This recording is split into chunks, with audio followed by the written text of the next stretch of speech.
பாதிக்கு பாதி வல்காக கேட்கும் பாஜக. இதென்ன பீகாரா? ஷாக்காகி போன எடப்பாடி.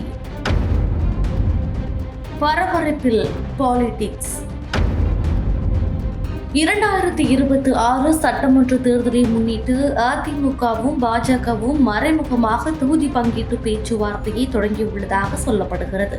கடந்த தேர்தலில் மிக குறைந்த தொகுதிகளை பெற்ற பாஜக தற்பொழுது 60 தொகுதிகளை கேட்பதாக சொல்லப்படுகிறது. கூட்டணி கட்சிகளோடு சேர்ந்து 100 தொகுதிகள் எதிர்பார்க்கும் நிலையில் எடப்பாடி பழனிசாமி பாஜகவில் செயலால் கடும் அதிருப்தி அடைந்ததாகவும் தகவல் வெளியாகியிருக்கிறது. 2026 சட்டமன்ற தேர்தலை முன்னிட்டு அதிமுக பாஜக இடையிலான கூட்டணி பேச்சுவார்த்தைகள் மீண்டும் சூடுபிடித்துள்ள நிலையில் தொகுதி பங்கீடு தொடர்பான தகவல்கள் அரசியல் வட்டாரங்களில் பரபரப்பை ஏற்படுத்தியுள்ளது.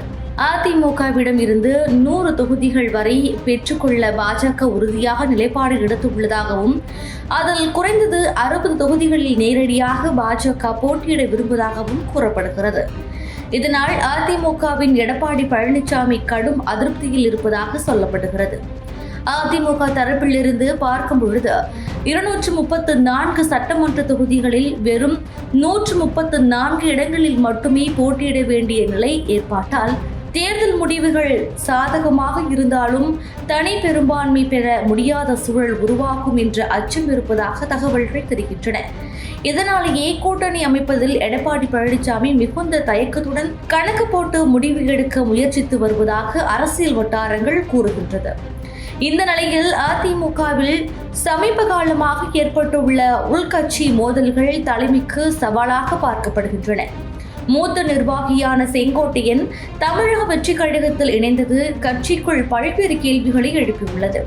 அதே நேரத்தில் பன்னீர்செல்வம் மீண்டும் அதிமுகவில் இணைவார் என்ற தகவலும் பரவலாக பேசப்படுகிறது. அது நடந்தால் கட்சியின் ஒருங்கிணைப்பும் தேர்தல் தயாரிப்புக்கும் கூடுதல் பல கிடைக்கும் என அதிமுக தரப்பினர் நம்புகின்றனர். கடந்த மக்களவைத் தேர்தலில் அதிமுக ஒரு தொகுதியில் கூட வெற்றி பெறவில்லை என்றாலும் சுமார் 23% வாக்குகளை பெற்றது குறிப்பிடத்தக்கது. மேலும் 28 தொகுதிகளில் 2ஆம் இடத்தை பிடித்தது கட்சியின் அடிப்படை வாக்கு வங்கி இன்னும் நிலையாக இருப்பதை காட்டுவதாக கூறப்படுகிறது. அதே தேர்தல் பாஜகவில் தனித்தனியாக போட்டியிட்டு 11 தொகுதிகளில் 2ஆம் இடத்தை பிடித்தது. இதனை அடிப்படையாக கொண்ட சட்டமன்ற தேர்தலில் மீண்டும் இணைந்தால் வெற்றி வாய்ப்புகள் அதிகரிக்கும் என இரு கட்சிகளும் கணக்கிடுகின்றன. ஆனால் தொகுதி பங்கீட்டில் பாஜக கடுமையான கோரிக்கைகளை முன்வைப்பதால் பேச்சுவார்த்தை எளிதாக முடிவுக்கு வரவில்லை. அரசியல் வட்டாரங்களில் வெளியாகும் தகவலின்படி பாஜகவிற்கு 60 தொகுதிகள், பாமகவிற்கு 30 தொகுதிகள், மற்ற சிறிய கூட்டணி கட்சிகளுக்கு 5 தொகுதிகள் என மொத்தம் 100 இடங்களை ஒதுக்க வேண்டும் என பாஜக தரப்பு வலியுறுத்தி வருகிறது. மீதமுள்ள 134 தொகுதிகளில் அதிமுக இரட்டை இலை சின்னத்தில் போட்டியிட வேண்டும் என்ற இந்த முன்மொழிவு எடப்பாடி பழனிசாமிக்கு பெரிய அரசியல் சவாலாக மாறியுள்ளது.